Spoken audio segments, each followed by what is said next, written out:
Your passing or failing of the exam depends on your understanding of the accounting standards. And as I said, don't look at it and say, oh God, when will I finish all of these accounting standards? You gotta know about them. And the beauty of it is what I mentioned here, that they are intertwined. They are related with each other. So it's not like, you learn them and they are on their own and you have to, no. They are connected with each other, and that is the beauty of the accounting standard. And as I mentioned, that is one of the benefits you get in enrolling on our platform, because you have access to key summary videos on all of these accounting standards.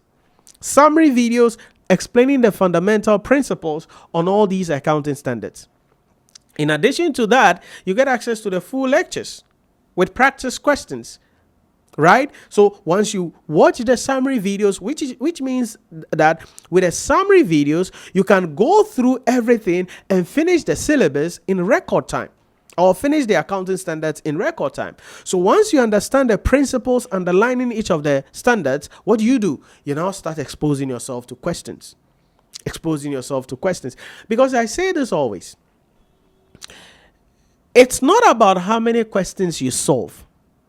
In the exam hall, 99.9% of the time, the questions you will see there, you've never seen them anywhere. 99.9% of the time. So if the questions you see there, you've never seen them anywhere, in the exam hall, what are you doing? Applying principles. So you must know all the basic principles underlining each of the standards and the advanced principles underlining the standards. Why? Let me just show you something. For instance, if you take a standard like IAS 36 that I spoke to you about earlier, impairment of assets. When the carrying value of the asset is greater than the recoverable amount of the asset, it means the asset has suffered an impairment. Good. However, where the carrying amount is less than the recoverable amount, the asset hadn't suffered an impairment, and we will carry it still at the carrying amount. That's okay. But when you are dealing with a cash generating unit, in impairment. Now, this is where the advanced issue is going to come in. When you're dealing with a cash generating unit, which is a business or a segment or a division of a business, you have to calculate the impairment of the cash generating unit. When you finish, you must allocate the impairment.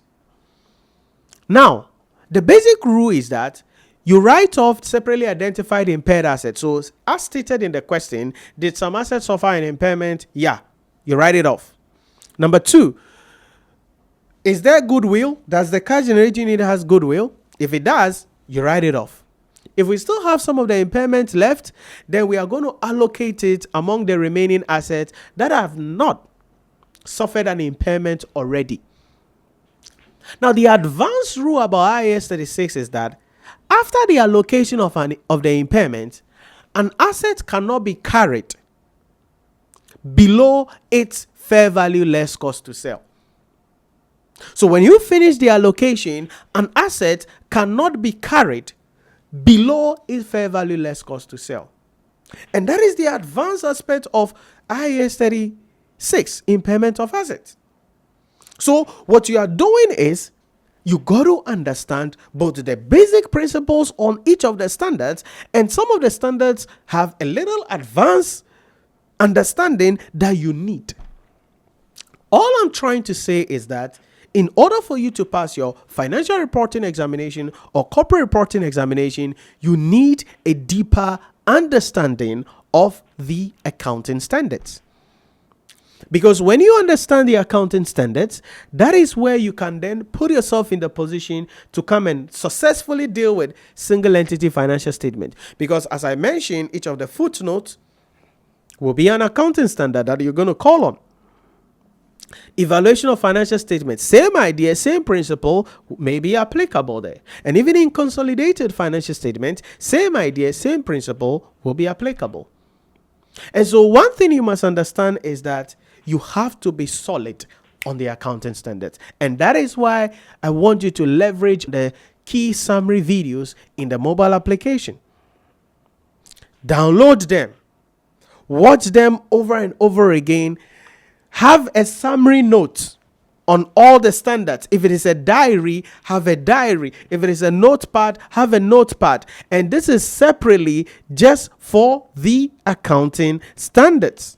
And you have all your principles. So when you are solving a question and you are reading something in the question and you are not understanding, or you solve the question and you get it wrong, and you are looking at the solution and you've done something you don't understand, what do? You come back to the principle and find out, which principle are they applying here?